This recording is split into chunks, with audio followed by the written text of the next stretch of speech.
I'm late, and I'm sorry.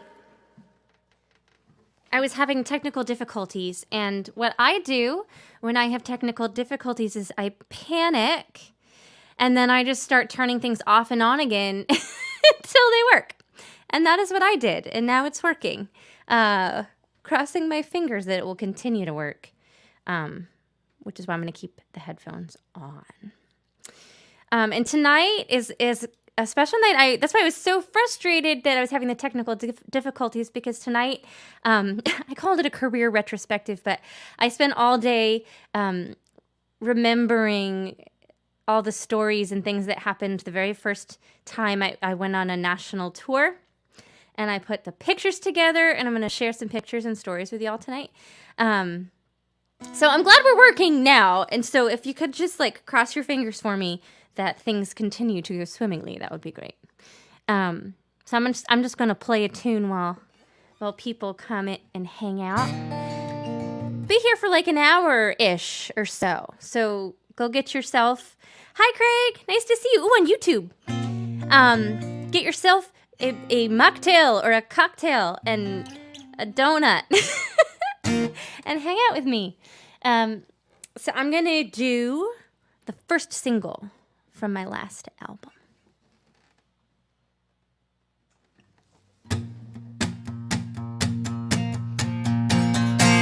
When I was young, I was the good Lord's daughter.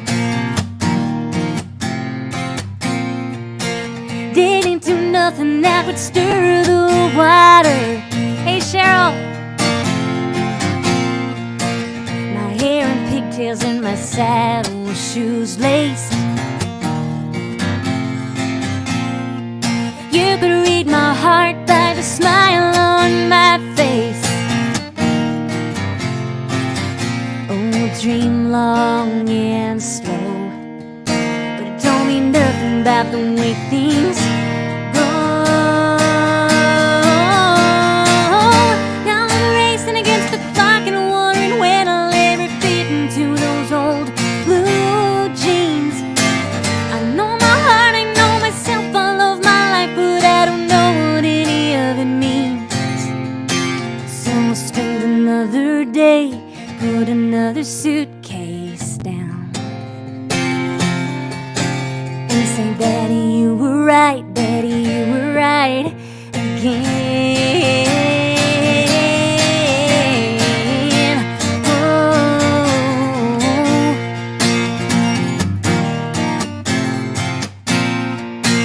When I was young, I wanted somebody to kiss me,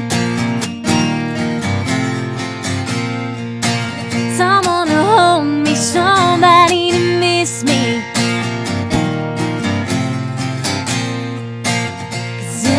It was the end of the story. It was lovely, man, and it was holy. Oh, dream long and slow, but it don't mean nothing about the way things go. Now I'm racing against the clock and wondering when I'll ever fit into those old blue jeans. I know my heart, I know myself, I love my life, but I don't know what any of it means. So I'll spend another day, put another suitcase down, and say, Daddy, you were right, Daddy, you were right again. Oh, when I was young, I was the good Lord's daughter. Hey, give me a thumbs up if you can hear everything okay, or if one is too loud as opposed to the other. That would be really great, because audio engineer, I am not. So one of the things that I've been learning about in terms of country songwriting specifically is if you cannot tell someone, hey, Richard, thank you. If you can't tell someone what your song is about succinctly, just in a couple of words, reevaluate. And so I was thinking, okay, what is that song about? And really, that song is just about dropping emotional baggage. And for me, now I'm not placing blame on anybody, but my dad was really heavy-handed when it came to his opinions about me and music, to the point where I would get off of a stage and get like if I didn't do what my dad had wanted, I would get this scowl.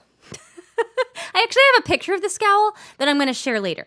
But my dad was not someone I stood up to easily. I can think of 2 times in my life when I did.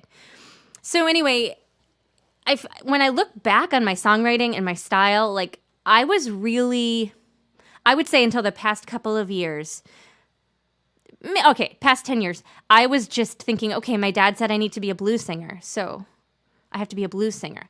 And so I would just constantly trying to write songs that were blues songs, or like he would have me listen to Black Crowes and tell me I needed to do that. And that's tough to say to a kid who is still figuring out who in the heck she is in the world. And in a lot of ways, I feel like I just am a late bloomer because I spent so long trying to please my dad and it not working. Like I didn't know what to do because he was just so insistent that I was a blues singer. So I truly went to Target one time and bought a leather jacket and boots trying to be a blues singer. And it just never worked for me. Hey! Okay, so you understand the stage mom thing, cousin. It's tough. It's something I want to be mindful of with my son. I don't want to push him to do things just because I want him to do things. But as a parent, I can see the other side of it now. It's hard, like when you see your kid and you see their aptitude and you're like, just do this thing and you'll be successful.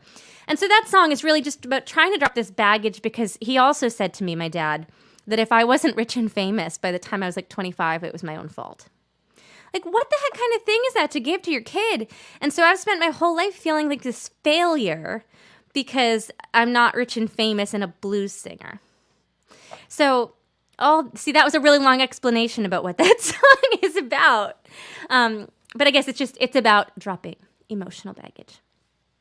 And so that is going to lead me into the story or the theme of tonight. So I started playing piano when I was a little kid because I was so shy, and my dad got me into piano lessons. It was his idea. But the first time music... Thank you, Craig. Thank you. Yes, Craig just said that he understands the guidance of a father, but do you? And yes, I agree with you. And I just think that it's just taken me a really long time to feel confident enough in myself to do that. It makes me sad that all those years were wasted, but we can't live back there. So the first time music really moved me. Okay, so picture this, this shy, round 6th grader with no friends. That was me. And just painting a picture of awkwardness. I couldn't find jeans that fit me. So I just wore matching sweatpants and sweatshirts every day. I had a white set and a purple set and a pink set. So awkward. And I was, I had no friends really. And then I saw the movie Now and Then. If you haven't seen Now and Then with Rosie O'Donnell and Demi Moore, and Tom Hanks' wife, Rita Wilson, and Melanie Griffith. I got them. Okay, so it's this coming-of-age movie where those women play themselves, present day, whatever that was, and then they are looking back at their childhood, which was 1970. And I would watch that movie over and over again thinking, oh, if I lived in 1970, look, I'd have this group of friends. But really, the gem of that movie is the soundtrack. Loved the music in that movie. And so I just remember that Christmas I got a pink Walkman. I got the soundtrack on a cassette tape, and I got some Christy Yamaguchi rollerblades. And I just would... Now, if you know me or have heard about how I broke my ankle walking, you might be surprised to hear that I used rollerblades. This was a very controlled rollerblading. I was in my kitchen, and I would just use a broom and push myself to one end and push myself to the other. That is the extent of my rollerblading on my Christy Yamaguchi rollerblades. And so just over and over again, listening to the Now and Then soundtrack. And I'm going to play you a song from that soundtrack. And I'm playing this song. I did not write it, obviously, but I'm playing it because it leads into my big story tonight of my journey in 2003. Okay, so if you know this song, you should sing it with me. Picture me on the rollerblades.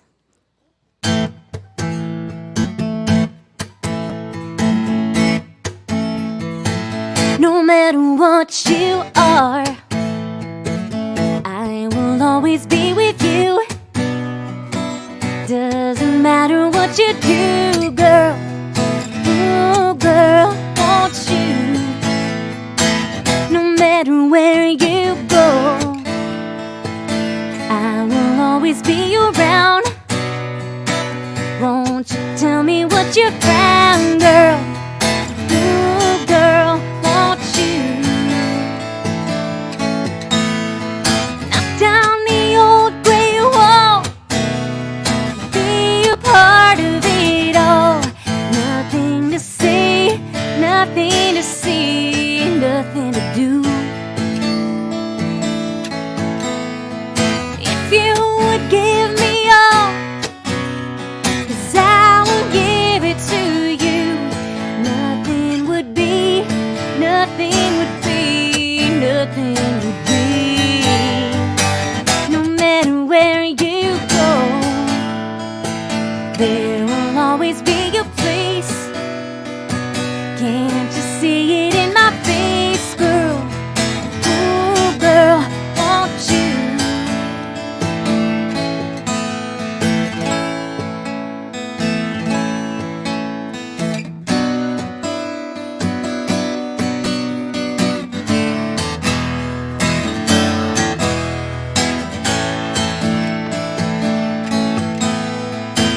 Down the old gray wall, be a part of it all.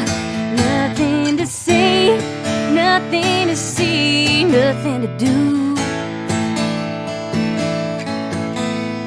If you would give me all, 'cause I would give it to you. Nothing would be, nothing would be, nothing would be.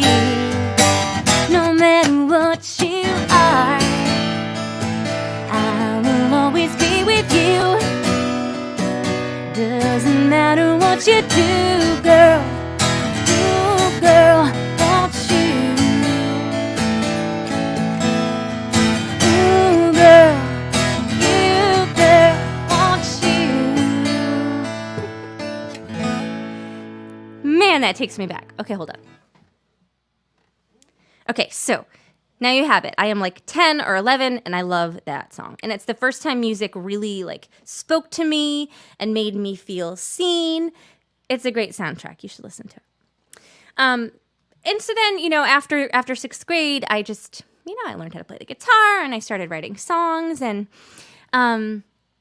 somewhere in there, around the Christy Yamaguchi rollerblade time, so like around 11 or 12, my dad... Now, it's possible I had met him before, but my first memory of meeting my cousin Wayne was my dad saying, "Hey, your cousin Wayne wants to meet you. He's a musician, and he sells instruments, and he wants to meet you." And I was at the laundromat with my mom, and Wayne showed up. Like, what a place to go out of your way to meet a kid. Just like, oh, they're at the laundromat. I'll go to the laundromat. And I feel like I sang him a song in the laundromat. and that was the first time I met Wayne. And I think that whole interaction really speaks to who he was as a person, because, like, who wants to go sit at a laundromat and listen to a kid play her shitty guitar? Like, does that sound fun? But he did that. And, I probably should mention, too, that tonight I'm dedicating to my cousin Wayne, who passed away a couple of weeks ago after fighting COVID, which is an insidious and awful, awful, yucky thing. So that's what I have to say to COVID.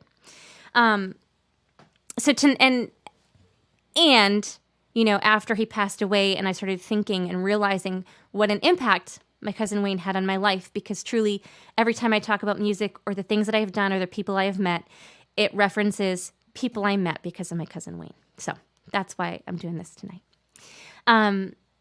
So anyway, I met Wayne in the laundromat, and then, all through high school. Like, I had this in my head. I'm going to be this famous blues musician, even though I hated the blues. I hated it because my dad was trying to make me do it, and I don't like it.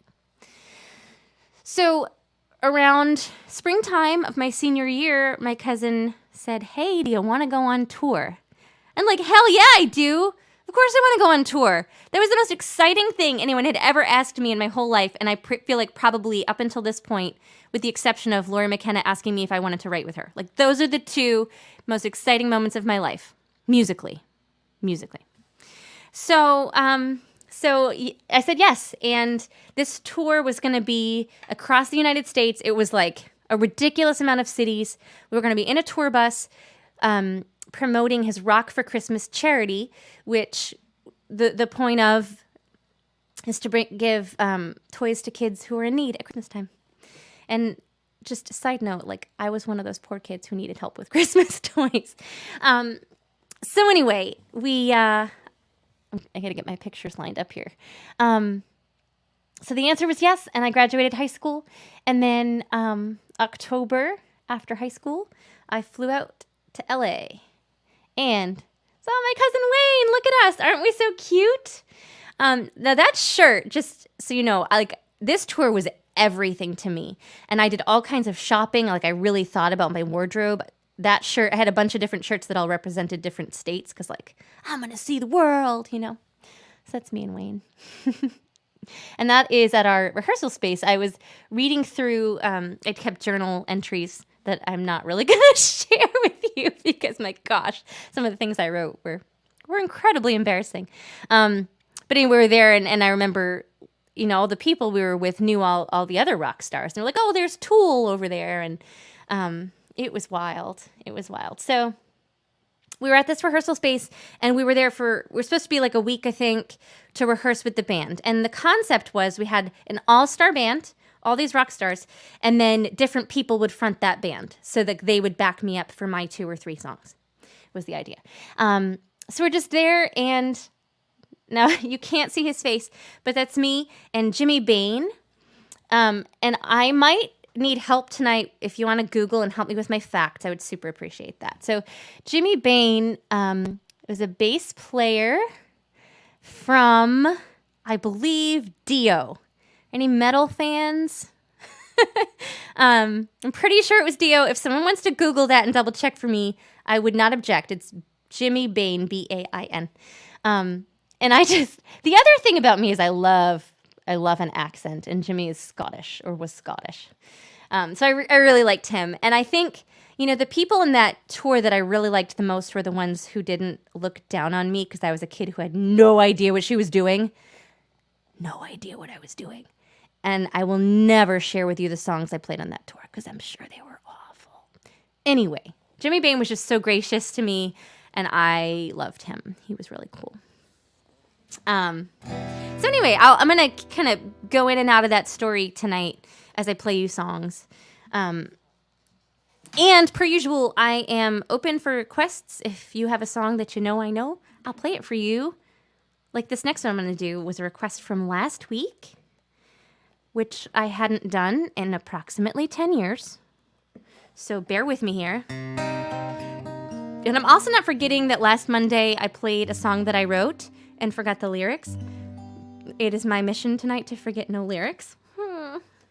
Anywho, this is a traditional Irish tune from it's featured in a movie called The Wind That Shakes the Barley, which is beautifully shot. It stars Cillian Murphy and is probably the most depressing movie you'll ever see, with the exception of Schindler's List.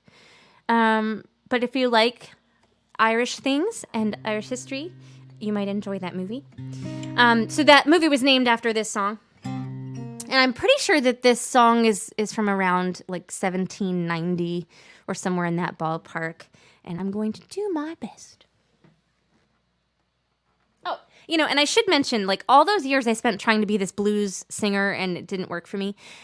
I felt like I finally started to see who I was as an artist when I worked at the Renaissance Fair and started listening to Celtic music. So that's how I'm going to tie this one in with tonight's theme.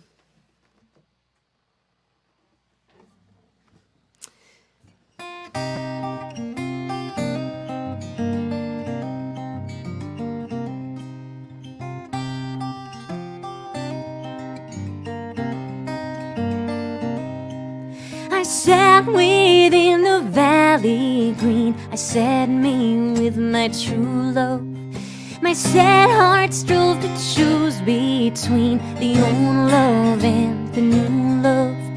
The old for her, the new that made me think an island feeling. While soft the wind blew down the glen and shook the golden barley.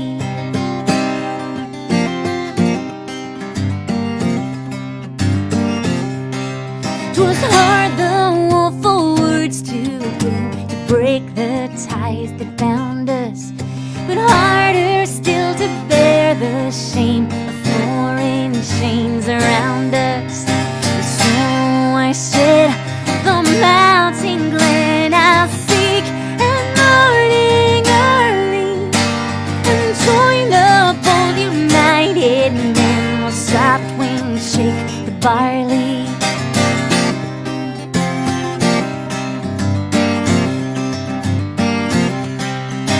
Said I kissed away her tears, my fond arms round her flinging. The four-maned shot burst on our ears, from out the wild one ringing. The bullet pierced my true love's side in life's young spring so early, and on my breast in blood she died, while soft winds shook the barley.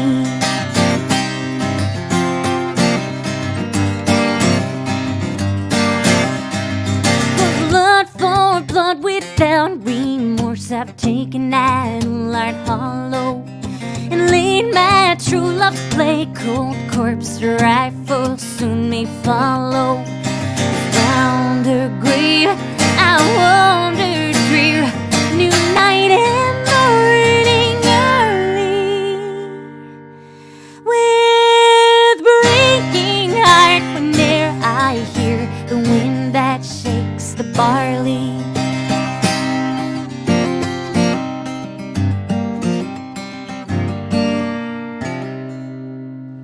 Hey Chris, thank you.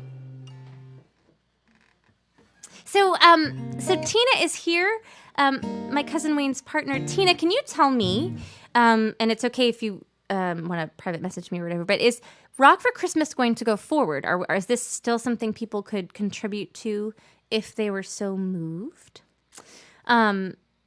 So the other thing, thank you, Craig. Now, if you guys liked that song, you can actually go on to your preferred streaming service and look up Grace Morrison and the RSO, which stood for Really Small Orchestra, and you can hear our version of that if you like. Speaking of streaming services, what a week! What a week for Spotify, huh? I had to laugh because here's my 2 cents, right? I don't think that Neil Young gives a shit if he's not on Spotify anymore. And I don't think that he thought Spotify would keep him. Like, I think he knew what that result would be. But I just think it's funny, well, I shouldn't say funny, but a lot of my contemporaries, my colleagues, if you will, are following suit and removing their music from Spotify. My entire business plan for this year was to build my Spotify up. And so it's just a funny, it's a pickle only in that, only if I care what people think of me, I guess. But I just, it's just, something to think about. It's such a weird, I think that the music business doesn't really know what it is right now. And so it's really hard for all of us, and then especially independent people like me, to be like, what do we do? What's the smart way forward? Because I think that me removing my music from Spotify would only hurt me. Yeah, I don't think anybody else would care. It would just hurt me. That's why I'm not going to do it. But yeah, I was talking to Walt Wilkins. I don't know if you know him. Amazing songwriter. About this, music business just doesn't know what it is. And it's almost more like music business is, Mickey, hello, my Nashville friend. I don't know, it just feels like it's more, you almost have to be, what do you call, an influencer. It's like being an influencer and a musician, and it's not just music anymore. It's weird times. So if you're just joining us, tonight I am dedicating this live stream to my cousin Wayne Morrison, who really changed my life just by including me in what he was doing. And, now that I'm saying that, like, that's all kids ever want, right? Is just to feel included in things. I think as a parent or as an aunt or as an uncle, you can feel this pressure, like, I'm going to do all these fun things with this kid. But you don't actually. You just have to include them in your life. Like Wayne including me in this tour, it was everything. So, I'm going to cry. And just so, as this story unfolds, if donating to Rock for Christmas is something that moves you, I'm going to let you know how you can do that, because it's still going to be held this summer. And I'm pretty sure people can either donate toys or cash. Tina can correct me. Help me out here. Okay, so here we are. I have set the scene. I have just graduated high school, and I am now in Los Angeles, and I'm playing music with Jimmy Bain of Dio, D-I-O. If you are a metal fan, you might know Dio. And this was the first time I had gone anywhere alone. My dad had driven out to LA to be the equipment truck driver. That was his role. He really just wanted to keep an eye on me, but he was the equipment truck driver. But so I flew out there by myself, and I got to my hotel by myself, which was the Highland Gardens. And here's the thing about Highland Gardens. It is where Janis Joplin died. That's a really macabre fact. And I have to say, at least when we were there, this was a pretty rundown, low motel thing. In retrospect, it was not nice at all. But I was like, oh my gosh, I have a hotel room with a bathtub? Y'all, I took a bath in the Highland Gardens bathtub. I would not do that today. But I was just so excited because my room was right next to the one Janis Joplin died in. There's my labeling in my scrapbook there. That's where Janis Joplin died. I am a weirdo. So, all right, I'm going to play a song so that for people who get bored of me talking too much. And if you have any questions about that trip or the people I played with, put them in the comments. If you were a Dio fan and you know who Jimmy Bain is, put it in the comments. I want to talk about these people. It's so cool. I even tagged some in the description of this event. Maybe, maybe they'll pop on. Maybe they won't, but maybe they will. All right, I'm going to do my song, Sloppy. I don't know why I said it like that. I'm in an interesting mood tonight.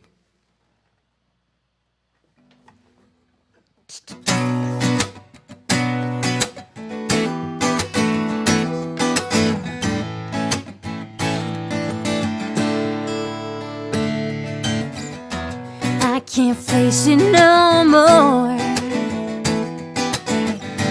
No familiar feet walking through the door. One away. What's it gonna take to make this bird sing?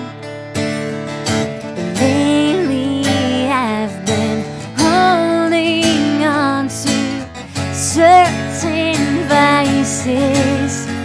Sometimes I get sloppy when no one's there to stop me. No, I'll take the bottle off the shelf. What am I doing to myself?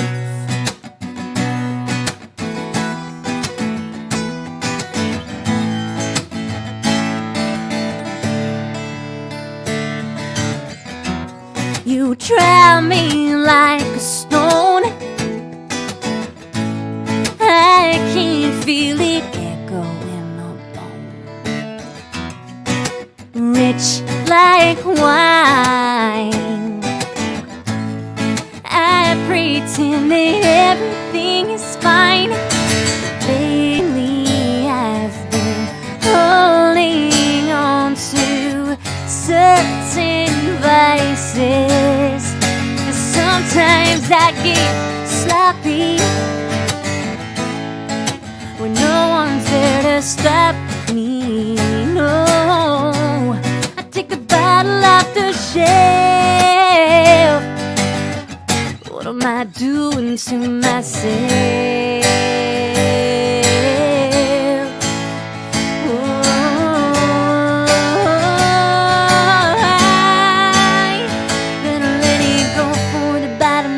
Out below me, hear a million voices that just wanna show me I ain't no hope, ain't no way to turn it around. Burying the bottle, believe life keeps going, forgetting the fear as it comes every morning. 'Cause I have wings and I get sloppy when no one's there to stop me. No, take the bottle off the shelf. What am I doing to myself? I just had this idea while I was singing that song that if the first person to tell me the literary reference in that song, I will give you a prize. There is a straight up literary call out in that tune. Here's a clue. Go, if you follow me, I didn't mean to make this a sales pitch thingy, but if you follow me on Instagram, there is a clue to the answer to that question on my Instagram, specifically on my post from last night. Thank you, Craig. So I got a little distracted in my story because I didn't plan the story. I'm not really good if I have a script. I have to just feel out what I'm going to say. Here's the thing. I got invited on this tour by my cousin Wayne. The selling point for me was that I was going to be in a tour bus. I had no clue who any of these rock stars were. And in retrospect, that might be a good thing because I didn't act all Twitter-pated when I met them because I had no idea who they were. Mickey, you know it's not in the chorus. Okay, there's another clue. The answer to my trivia question, it is not a chorus lyric. It is a verse lyric. So yeah, I had no idea who any of these rock stars are. And I'm about to share with you who some of them were, and you might laugh at me. But it's better, like if you meet a famous person, you're better off not realizing till after who they are, because otherwise you get all weird. Okay, so famous person number 1 was Jimmy Bain from Dio. Like, he's a big deal if you know who Dio is. I'm pretty sure he had another band, but I can't think of that right now. Now, this is... This is not a rock star. This is me. I don't know what I was thinking. I think maybe Wayne told me to pose with Charlie Chaplin, and Wayne and my dad took this picture. I look like I'm trying to be sexy, but I'm like 17. And so anyway, I just thought that was funny. Okay, here we go. Famous people. Boom. Okay. So there's Wayne and I in the middle. And then earlier I played a cover tune for you. If you weren't here, I will just show you a tiny little bit of what I played. No matter what you are. Okay, that's the band Badfinger. And that is the only one of these rock stars that I actually knew who it was. If you missed the beginning, you can go back and listen to me talk about the first time I fell in love with music. It was that song. It was the band Badfinger. And check it out. On my screen is me with Joey Molland of Badfinger. He is all the way on the left in the black button-up shirt. So with him, I was like, okay, this is a legit rock star. I am with a rock star right now. He sounds like Paul McCartney. He looks like Paul McCartney. Badfinger was the first band signed to the Beatles record label, so he knows Paul McCartney.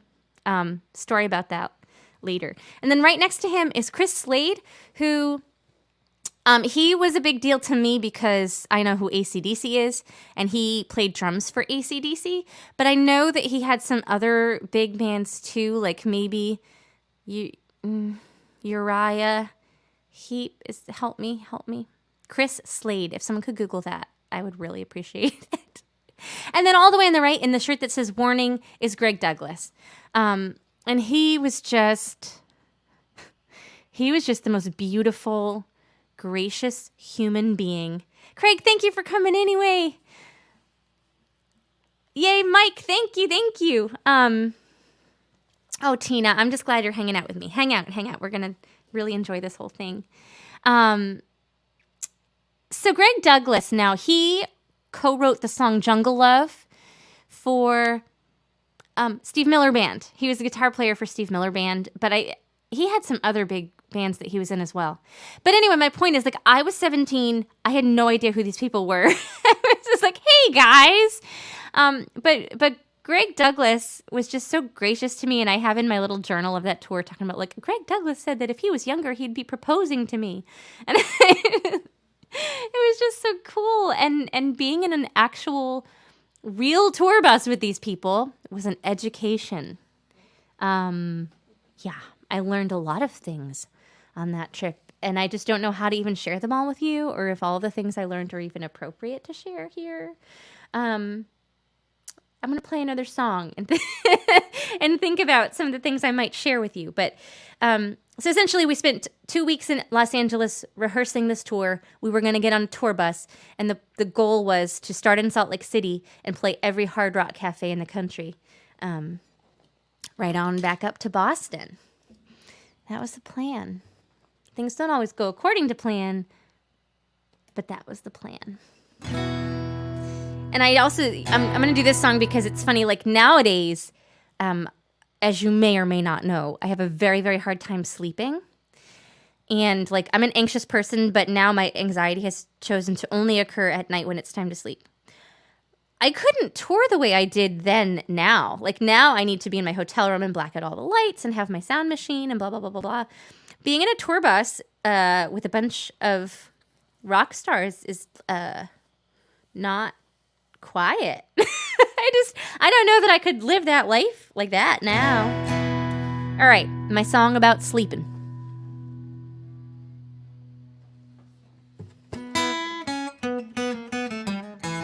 I haven't slept in days. I can't escape my mind. Good night, Mickey. When the sun gets low, that's when I know it's gonna be a night. Racing thoughts abide. I can't close my eyes. When the sun goes down, I hit the ground and say it's gonna be a night. When it rains, I look to the water. Please don't leave me now. I'm laying, wait for the thunder to pull me down, pull me down.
it's gonna be a night. Yeah, when the sun gets low, that's when I know it's gonna be a night.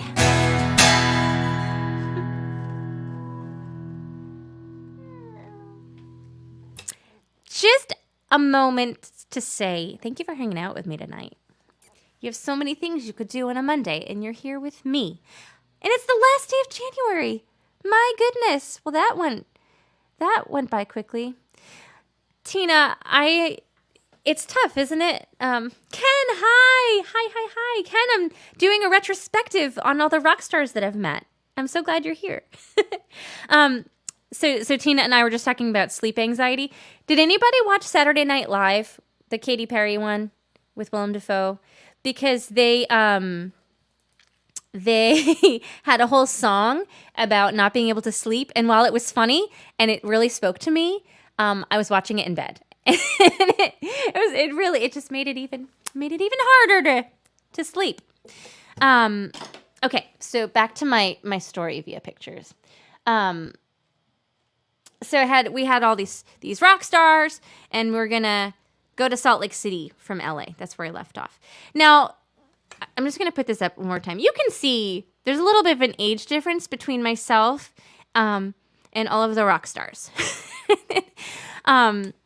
So imagine my excitement when a band showed up that had guys that were my age in it. It had two young men who were my age. I was over the moon to have people my age that I could talk to. My father, not so much. I was just like, my dad wouldn't let me be alone anywhere. He was just always there. And this young man in that van was a very nice young man. I mean, look at him. He's a very nice young man. But my dad, you can see the scowl, right? In the top picture, he was not having it. He wouldn't let me talk to this guy. Like, that's so lonely for a 17-year-old girl to only be able to hang out with her dad when she's on tour in a tour bus with rock stars. It's like, what, Dad? What are you even thinking? What are you thinking, Dad? So we all get in the bus, and then we get to our first show in Salt Lake City. So that's me on stage with Greg Douglas, who again was in Steve Miller Band, and he co-wrote Jungle Love. And then the guy who's really leaning back with his guitar, that's Joey Mullins from Badfinger. And that show, I think, was the only one that went kind of according to plan. If you did your homework and you watched Spinal Tap over the week, you can kind of understand where I'm going with this.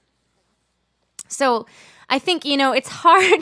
Putting on a tour is hard. I've planned it for just me, and it's so much work. And then, you're trying to organize all these rock stars and this huge, tour buses and all this stuff. And it was a labor of love, and it was really difficult. So that's now, okay. So this is Carmine Appice. Now, I said I didn't know who any of these rock stars were. I kind of knew. I did not know who Steve Miller Band was, but I kind of knew about AC/DC, and I knew Badfinger. This guy, I wonder if anybody knows who he is besides Tina, because I'm sure Tina knows. Musicians know. His name is Carmine Appice, and someone could help me with what? Vanilla Fudge. He was in Vanilla Fudge. He was a drummer. He is a drummer, and he wrote the song, "If you want my body and you think I'm sexy, come on, baby, let me know." So yeah, that's me and Carmine. And what do we have here? What's this one? Oh, and that's me and Chris Slade and Greg Douglas. I loved those guys. And then this is Terry Illis from XYZ. I think that their big hit was called Face Down in the Gutter in 1982. But look up the band XYZ. He is an absolute sweetheart. And we're still in touch. He's just such a cool guy. And then there's me with Chris Slade in the background. And that's Jimmy Bain, again, from Dio. So a lot of these, these guys were metal guys. And I think Tina can help me understand, was the reason that did Wayne just love metal? Was Wayne a metal fan? Because he had all these connections to these metal guys. Let's see if there's another one I want to share. Okay, so we had that show in Salt Lake City, And things started to go awry afterward. I just remember that we were supposed to go to wherever we were supposed to go to next. It might have been actually, is there a date on that picture? Oh, you can't see the date because that would answer the question. Actually, yeah. So the next night we were supposed to be in Las Vegas. And so we got done with the show and we all got in the bus and started heading down. And I think that the problem was that we just didn't have enough hands in the crew to break down all the equipment. So like we got to our show, but the equipment didn't get there. And it just, I think it was a very stressful scenario. But there we are. We're heading down. That's us singing in the bus. So, okay. So you can see Carmine Appice in the front there with his arm across the aisle. The guitar is being held by Joey Mullen. And then the other fellow in sunglasses, his name's Paul Shortino. And he was in Spinal Tap. Have you seen the movie Spinal Tap? You have seen him. It's the scene where Spinal Tap's at a hotel and a rock star walks in. That's that guy. And he also was a lead vocalist for Quiet Riot. And he was so he the Las Vegas night it's just the funniest story to me. I don't know if I can do it justice for you. Okay, so those two guys with the sunglasses, not the guy standing up in the middle, but two guys with the sunglasses. All right, picture them. They are huge rock stars. And okay, so we get to Las Vegas on Halloween for our show. And we had been driving forever and wanted to take a shower. And it was like midnight. And I am 17. And I think my dad was driving the equipment truck at this point. He wasn't there yet. Okay, I wanted a shower. And we were playing at the Hard Rock Cafe. And if you've ever been to the Hard Rock Cafe in Las Vegas, you'll know that the Hard Rock Hotel is right there. And so I was handed a hotel key and said, okay, go take a shower. But nobody told me where my hotel was. And I was just like, oh, okay, we must be staying at the Hard Rock Hotel. And this is Halloween night, and it's like midnight. And I've never like been alone in my life. And so I just like wander into the Hard Rock Hotel by myself, and they are having what I put in my diary as an adult-themed costume party. I'm pretty sure everybody was dressed up as genitalia. I was terrified. And then I was kicked out because that was not my hotel. And I don't even know how I discovered what was the hotel. But eventually, like I wandered around Las Vegas at midnight long enough and did find a hotel that this key worked at. And I got in the shower because I thought this was everyone's hotel room in which to take a shower. So there I am, taking my shower. And all of a sudden, in walk those two gentlemen while I'm taking a shower. They walk in. It was the scariest thing. And they were pissed because it wasn't everyone's hotel room. It was their hotel room. And they are rock stars. And it was really stressful. And in retrospect, is a little funny. But yeah. And so, we did the show that night. And then we were supposed to get back on the tour bus, the actual like rock star tour bus, and head to our next show. And my dad was driving the equipment truck, which was just a U-Haul. And I remember him saying to me, Grace, get in the U-Haul. I'm going to put up the picture of my dad scowling again. I've labeled this picture Grumpy Dad. In my mind, his scowl was scarier than that. But Grace, get in the U-Haul. And I was like, Dad, it is midnight. I have to sing tomorrow. I'm not going to drive with you in the U-Haul. I'm going to get into my bunk. And that's the first time in my life I remember ever standing up to my dad. And I'm really glad I did, because if I hadn't, I would never have slept in a tour bus. So yeah, that was a thing. And then that night, my dad, in the U-Haul, drove over a car. I don't know how it occurred, because again, I was in the tour bus. But my dad drove over a car in the U-Haul. So there's that. I'm going to put a pin in that and sing you another song. And then I'm going to remember the next piece of that story. Okay, and hey, I'm going to try a new song on you tonight. Just because, I took my niece to her first concert last week. We went to see Casey Musgraves. And And seeing an artist perform on stage just made me so antsy to stand on a stage in front of people and sing. It's been a long time. So this song is a little dark, I guess. It's for anybody who's ever been in a relationship they felt like they couldn't leave, whether that be emotional abuse or physical or whatever it is. There's like, from an outsider looking in, you're like, why doesn't that person just leave? But it's not always that easy. It's never that easy as just leave. It's not, human beings are such complicated creatures. And so I was kind of writing to that idea. And I think oftentimes when you're with somebody like that who's controlling, they mock you. They're like, first they isolate you from everybody that you know. And then they mock you and they're like, you can't go anywhere. You don't have anybody. So we'll see if I captured that in this tune.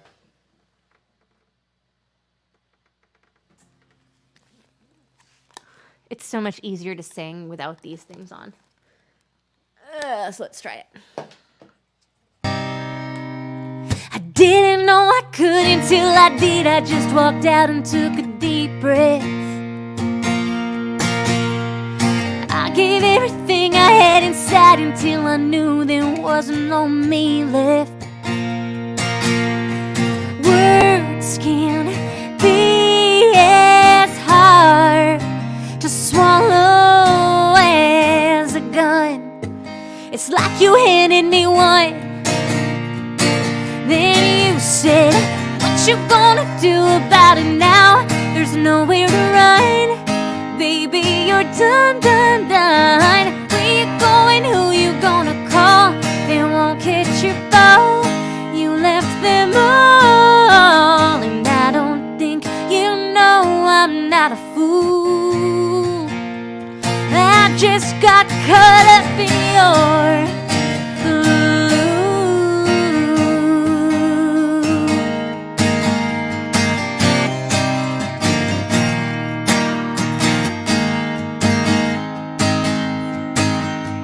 You listen to dark words too many times and you start believing like you're some needy creature. You don't know your beginning or where he ends. Eyes can be as hard to escape as a knife.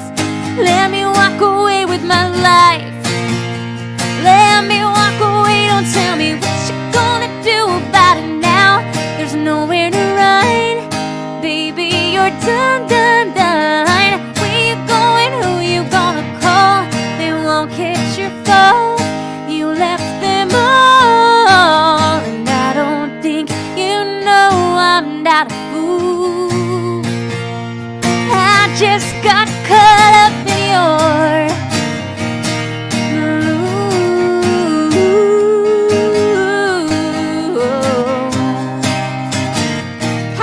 Chick song. I love the Chicks. You're a drug and I'm the user. God, I feel the shame. Might say you're the abuser. I think I'm the same. But what you gonna do about it now? There's nowhere to run, baby, you're done, done, done. Where you going, who you gonna call? They won't catch your fall. You left them all, and I don't think you know I'm not a fool. I just got caught up in your blue.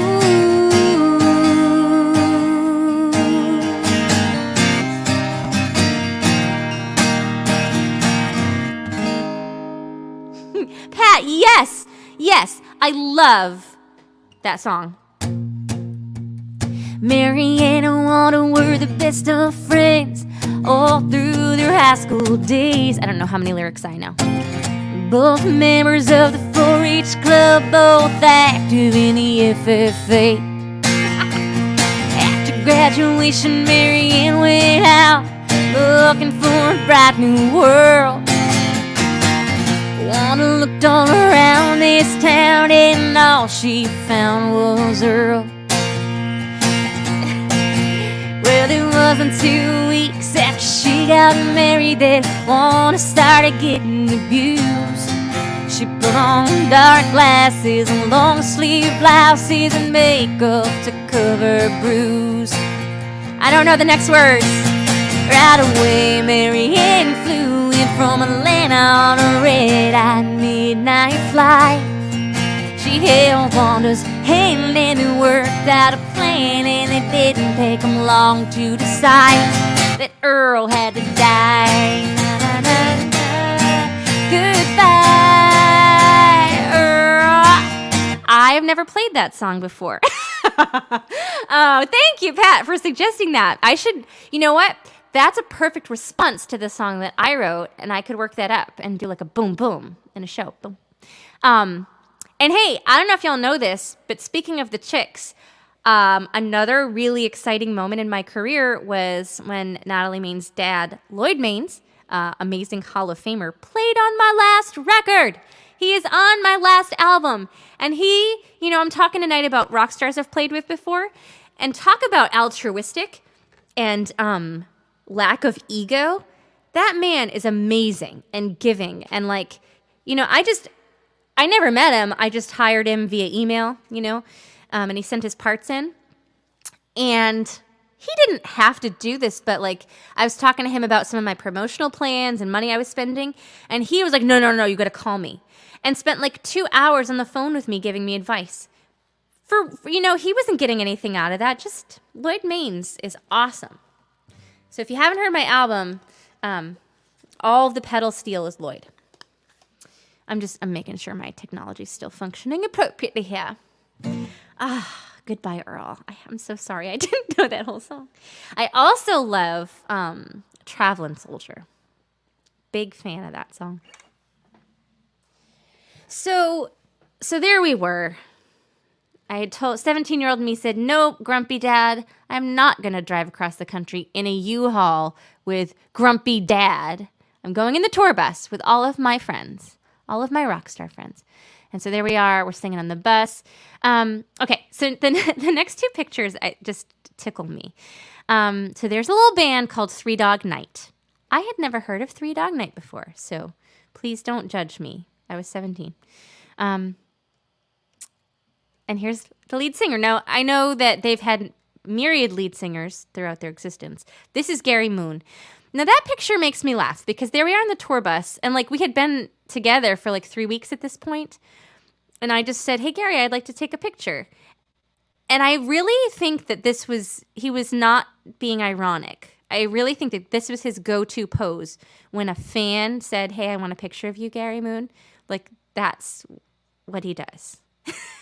And me, I'm like, okay. Like, I thought we were just friends. I just wanted like a casual, candid picture. But nope, I got the smolder.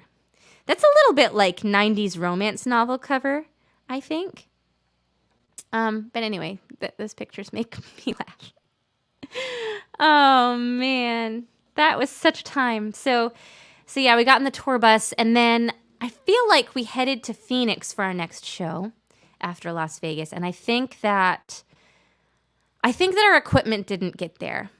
So there was no show in Phoenix. So instead, we went to the movies and saw The Matrix. I have the ticket stub in my scrapbook. I think this is funny. And then we went to someplace in Texas, and we ate at a restaurant called Chewy's, and I had put in my journal something about, like, I had never been to Texas before, and there was a tumbleweed blowing down the road, and I was just like, oh, this is Texas. Like, it just felt like an old cowboy movie to me. And so our huge tour bus pulls up in this tiny little Texas town, little restaurant, and, I mean, everybody was like, oh my gosh, it's rock stars. And somebody, like, thought that Joey Molland was Paul McCartney, so we went into this restaurant, and we were mobbed because everyone thought Joey was Paul McCartney, and he just went with it. He signed autographs. And people snuck onto our bus, which was scary. It was nutso. Imagine actually being Paul McCartney, like getting mobbed like that all the time. My goodness gracious, what a life. And then we had a show in Texas, and this is one of my favorite things from this tour, was that the local band that opened for us was called Scum Scunge. And I just wish that was still on my, you have to put together a bio of all the people you've played with, and I wish that Scum Scunge was on mine, because I just laugh. It's just such a funny thing. Like, I played with Scum Scunge. Anyway, I hope y'all enjoyed these pictures that I found. Oh, there's a couple more. So as you've probably been gathering, the tour it wasn't what had been planned. And there was a point where this fellow, Jason, you can kind of see in the background there's a man sitting on a guitar. Like, we were in the middle of the literal desert, guys. And this guy was like, nope, I'm out. And just got out of the bus and sat there in the desert. And this is like, cell phones were not readily available at this time. And I don't think he had one. I think he went payphone. And my other memory of Jason is that his main job, he was like a guitar tech. But in between every singer, he would spray the microphone with Banaka. And I don't know, do they make Banaka still? But like that, in my mind, he was Banaka guy. That was his role. And then, so now people are starting to panic because, okay, Jason just got off the bus in the middle of the desert. Are we all going to stay? Like, we're playing with Scum Scunge. But we all stayed. We're still on the bus. And I don't know if I necessarily want to tell you what I labeled this photo, but so now, mind you, my dad is in the U-Haul somewhere else. I'm on this bus with all these men, and they have a laptop, and they are trying to watch porn. That's what they're doing. They're watching. I labeled this picture porn on the bus. Now, it's funny to me because, like, I was 17 and grew up in this super religious household, this super religious church where, like, makeup is a no-no, had never left home before, and suddenly I'm alone on a tour bus with all these dudes in their laptop. I mean, what a life, right? What a life. And hey, if there's any history buffs on here, I'm going back to porn on the bus. We have in the front there is a relatively famous guitarist in the metal world. He is in a band called Lizzie Borden. And I live kind of close to the Lizzie Borden Museum, and he's got a signed portrait there, which is kind of cool. I got a comment. Yes, I've lived a life, Pat. My goodness. So then my friend Jake popped in last week. He was on the show. So this is the last picture I brought tonight. That's the side of our tour bus. And it was labeled cell phone pacing area because nobody knew what to do and where to get picked up or anything because we're just in the middle of the desert. So all these people were just... Oh, and you know what? In the foreground of this picture is the guitarist from Zebra, Randy Jackson from Zebra. That's him in the front. If you remember your 80s metal, you'll know Zebra. So yeah, I kind of joke that the tour went the way of the Spinal Tap tour. But the truth was that everybody on that tour remained friends, and a lot of the stars of that trip actually formed another band and have done like tribute shows and Las Vegas shows, and it still is just such a huge memory for me, and it still inspires me to keep working at this because it was just so like, what a way to start your career. With all those folks. Oh, and Randy Jackson from Zebra is going to be at the Rock for Christmas in July this year, so I'll have to make sure to say hi to him. And Tina, maybe you could help me. I would love, Terry and I are still in contact, but I'd love to do another one of these and have some of the guys pop in and say hi and talk about it. So I'm going to do a couple more songs I think tonight. Ryan Daniel, hello! Oh my gosh, what a blast from the past! I was talking about my Renaissance Fair days earlier. Oh man, you just made my night. So, my goodness, what am I going to play for you? I'm going to play my newest single, and then I'll do something a little more uplifting after that. So if you tuned in last Monday, you met my girl, you met my daughter, who's been such an amazing inspiration fighting an eating disorder, and teaching us all about how to help people who are suffering from eating disorders while she's at it.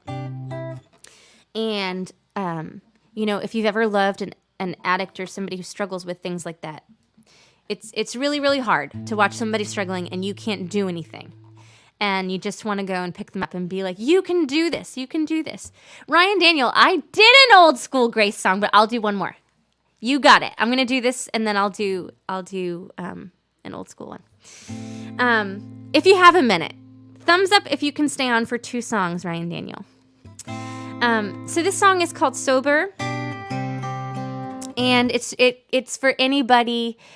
It's for anybody who's struggling or knows somebody who's struggling, and just know that as dark as it can feel, you absolutely can do it. It is a battle. Nobody's. It's hard, but you can do it. And that was, if you remember, last Monday, it's what my daughter said. She said, "Hey, there's hope."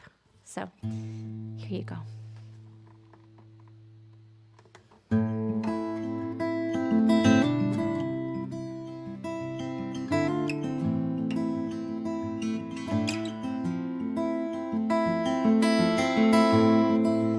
Walking ghost, you lay down slow, too gone to know your bones, they glow. Everybody knows that you're not ready. I'll hold your hand, baby, slow and steady. One small step and it's all over. I hope you know that you can get sober.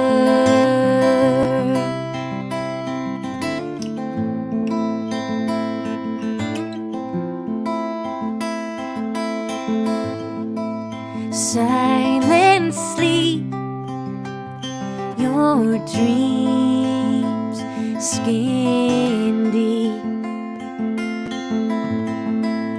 bleeding love, too cold to touch. Everybody knows that you are fading, looking at a gravestone contemplating. One small step and it's all over. I hope you know that you can get sober.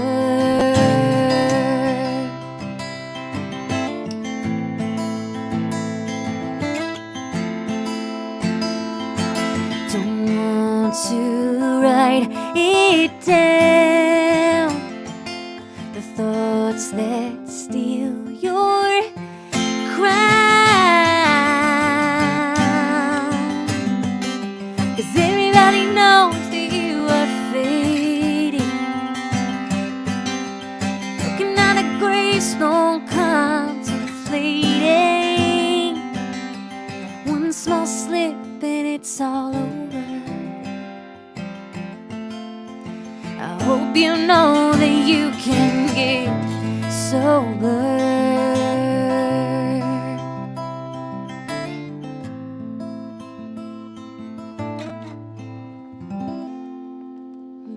Miss you too, Maggie. And, this is an interesting week for me to say this,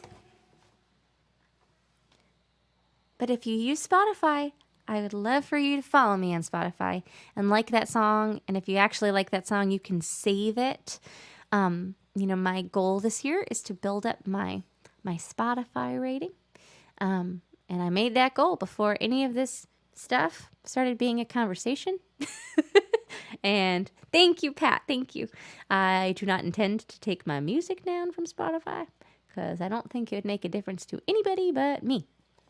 That's not to say that other people shouldn't do that if that's what they need to do for themselves, but I'm still working on it. So if you use that app, please follow me on there and save the song. It really makes a difference.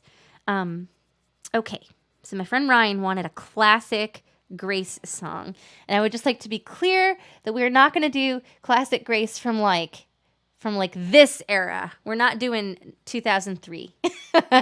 I'm just looking at these one more time because it's just so cool. That's me and my cousin Wayne, and his baby. His charity is Rock for Christmas, which gives toys to children in need at Christmas time, and that charity is still going on, even though he is no longer physically with us. And I just want it to be known that his spirit continues to give, because tearing up talking about this, because he just made such a huge impact in my life.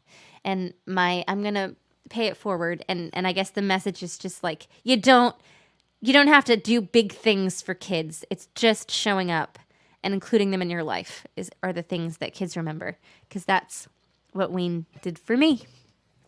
Okay. Now I had worked up a different classic grace song, but as I was playing it, I was looking at my lyrics. This song is about 10 years old, and I was like, this is a bad song.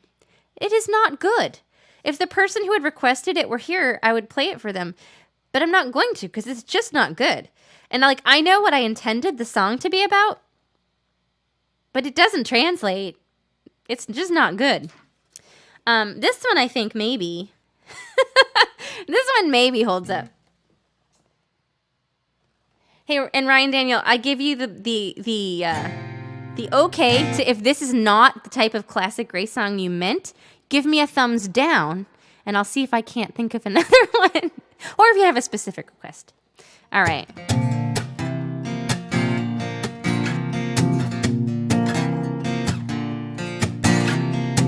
Another night is ending at the bar across the street.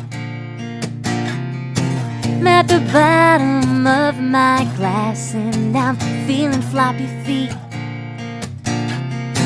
Another cherry, another daydream. I'm sitting next to you. You touch my leg and we go home, 'cause it's the only right thing to do. I'm stuck on you and I'm feeling gold. I'm stuck on any little thing that will make me feel low. Oh, here's the proof. I have lost my mind. I'm stuck on any little thing that'll keep me satisfied.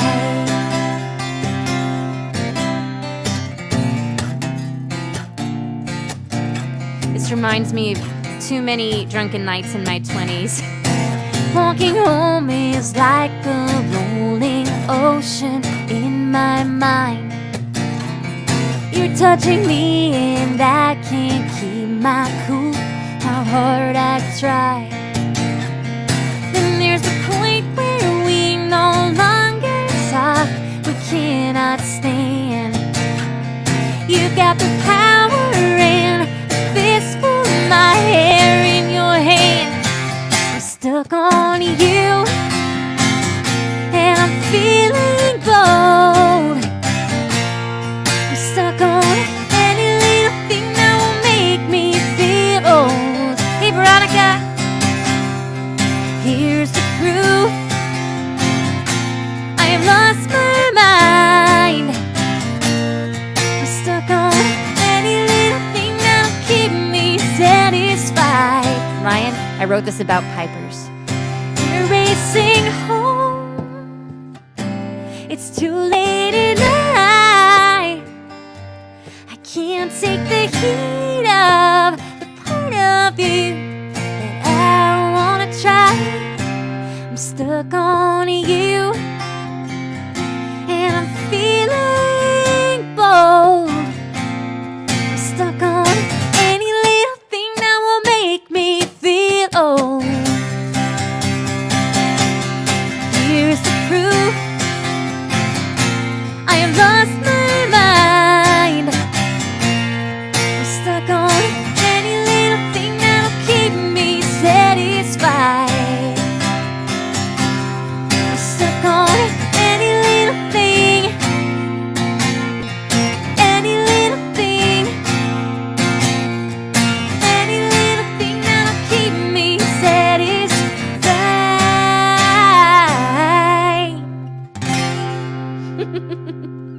right, here's the funny thing about that song. I wrote that 10 years ago. 10 years ago. Doesn't matter if you know how old I am now. It was 10 years ago. And I wrote that song about like trying to, thank you, Pat. Thank you. Thank you, Chris. That was a song about trying to still feel young. But I wrote that 10 years ago. Like, I felt old 10 years ago, and I can tell you why I felt that way. It's because when I was singing backup for Eddie Money, which was another iteration of the tour I talked about tonight, I'm just going to date myself here, but I was 21 and was told that I wasn't a spring chicken anymore.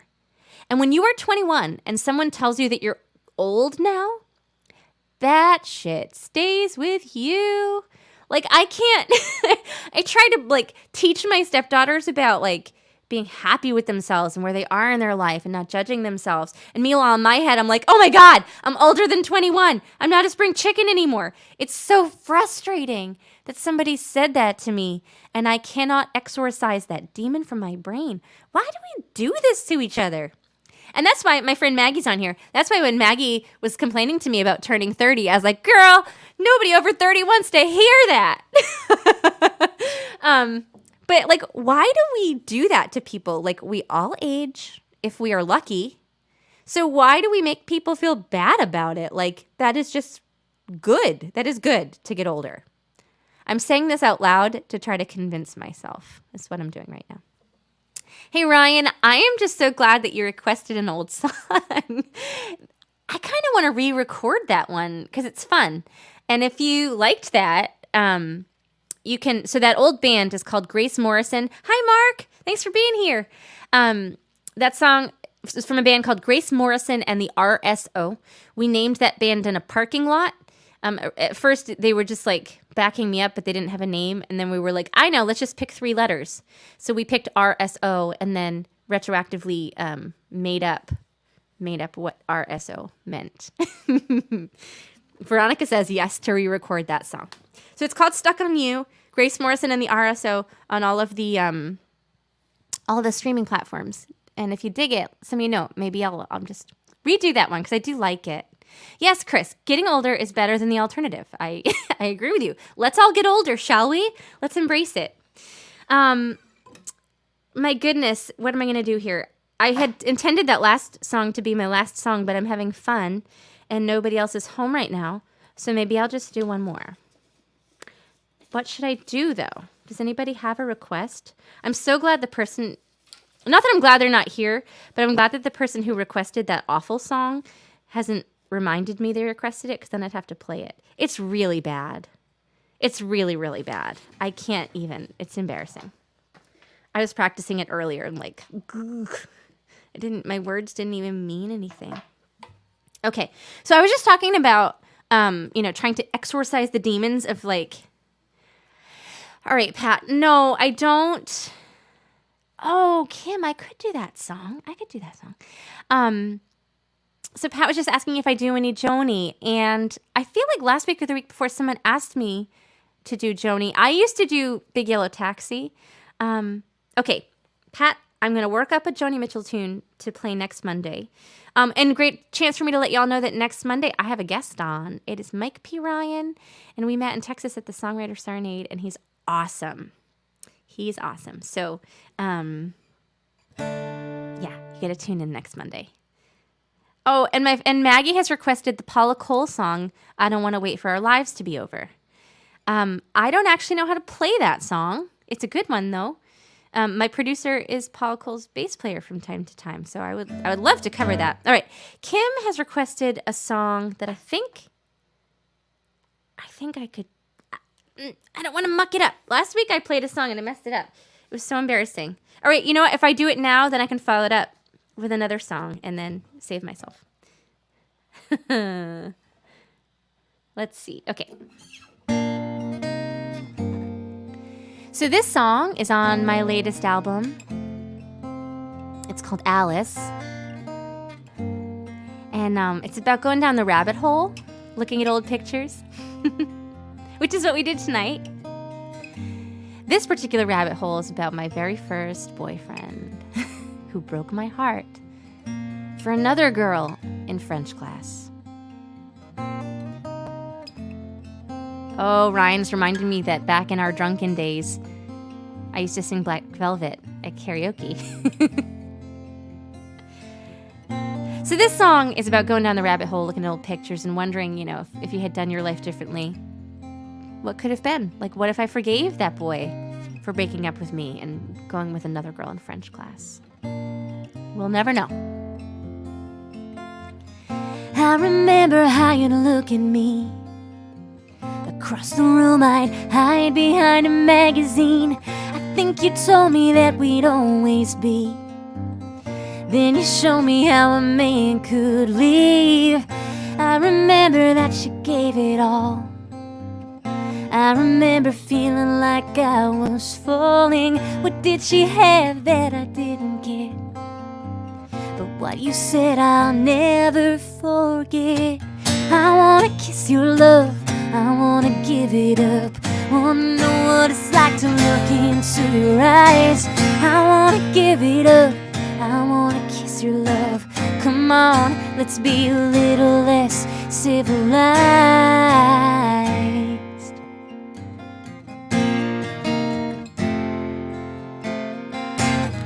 Drove your jet to the harbor. It was a little bit harder. The line between a friend and me. And I would think I'd let this be. I wanna kiss your love, I wanna give it up. Wanna know what it's like to look into your eyes. I wanna kiss your love, I wanna give it up. Come on, let's be a little less civilized.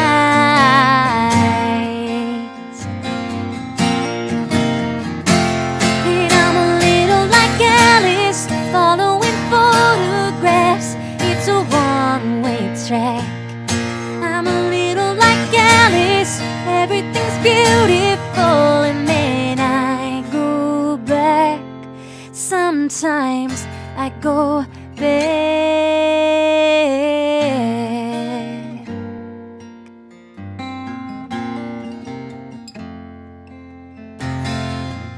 I remember how it used to be. Lady in red and we were dancing. Back when we could be anything. If we could see us now, would we be laughing? I wanna kiss your love, I wanna give it up. Wanna know what it's like to look into your eyes. I wanna kiss your love, I wanna give it up. Come on, let's be a little less civilized.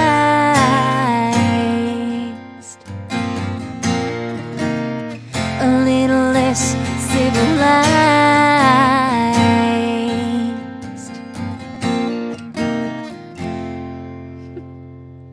Kim, thank you for requesting that. I haven't actually played that in a long time because the album version of that has so many cool layers of vocals by my friend Teddy Matthews and all these synths and stuff, and I'm like, I can't do that, just me. That was fun. Thank you. Maybe I can do that, just me. Pat says forgive everyone, and I'm glad, Pat, that you said that because that was brought up because I was talking about, if only I had forgiven that boyfriend back then. And we're friends now, and I did. But I was having a thought the other day about forgiveness and, like when somebody really does you wrong and you want to hold on to that anger. And the whole idea that like forgiveness is for you and not the other person. And it's just so true because like if you don't forgive someone and you're that angry, it's just like you still have a claim on them, and forgiveness is just about saying, oh, you know what? I release you from me. That's what it means to like forgiveness to be more for you. That insight came from a podcast, not from my own brain. All right, but one more tune tonight. Oh, Tina, I would be absolutely honored to participate in the Rock for Christmas event in July. If you're running it or whoever is running it, just let's talk. I'd love to participate. And thank you all for hanging out with me tonight. What a great Monday. I love doing this on Mondays. Do it every Monday at 7. And usually we'll have guests. This month I just kind of did it by myself. But I've got Mike P. Ryan next week. I've got Wyatt Espelin the week after that. And then I believe I've got Molly O'Leary the week after that, and Alicia Stockman after. So, these things are really, really fun, especially with a guest, and we just talk about songwriting and whatnot. And if you want to look ahead and listen to my guests, you can go on my Facebook page and see all the events, and you can see who's coming up. Okay, songs about forgiveness and letting go and saying to things in your life that do not serve you, farewell, I do not need you anymore. You are no longer of service. Because for me, I don't know about you, but I have a very, very hard time with boundaries. I think boundaries are just like such an important thing to have, so as not to turn yourself into a doormat, to maintain your sanity. And it took me a long time to realize that, let me back up. I spent a long time in my life feeling like everybody needed to be my friend. And the truth is that no. And there are people, that are not gonna take more than they give. And it's okay. It's okay to let them go from your life. That is my empowering message for you this evening. We're not going to really change people. So if they have things that don't work for you, you can just say farewell, which is what this tune is about.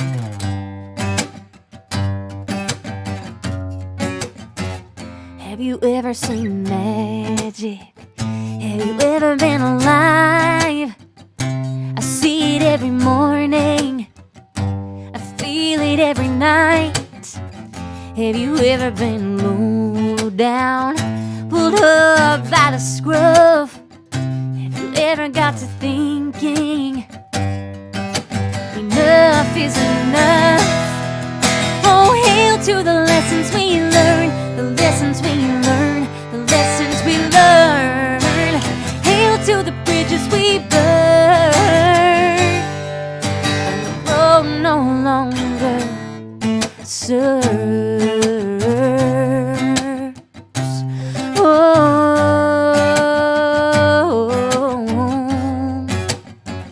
Have you ever had a firefight with the sun as she sets? Have you ever got to thinking this is as good as it gets? It's a lesson you should know.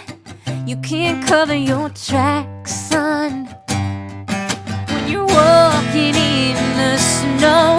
Oh, hail to the lessons we learn, the lessons we learn, the lessons we learn. Hail to the bridges we burn, when the road no longer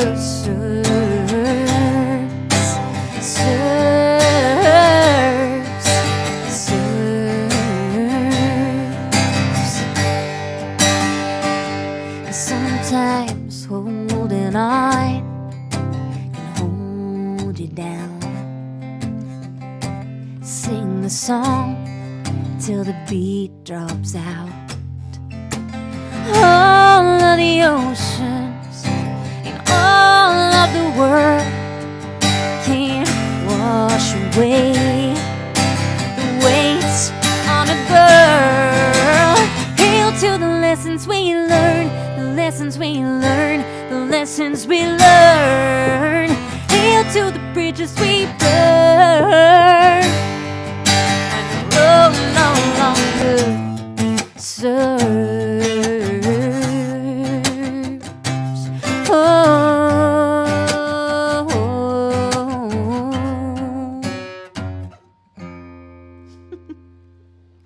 Pardon my off note there. Hey, I'm just so honored that you spend time with me on Monday nights. I have a crew of regular people that are here every week, and thank you. I love hanging out with you, and I can't wait till a day when we can just do it for real, with where I can actually hear you and not just have to read your comments. If you like what I do, Thank you, Pat. Thank you for being here. If you like what I do and want to know more or just want to support, we're talking about Spotify and the ways you can support independent artists. One of those ways is just by joining a mailing list. A couple weeks ago, Tina, thank you. Thank you for being here.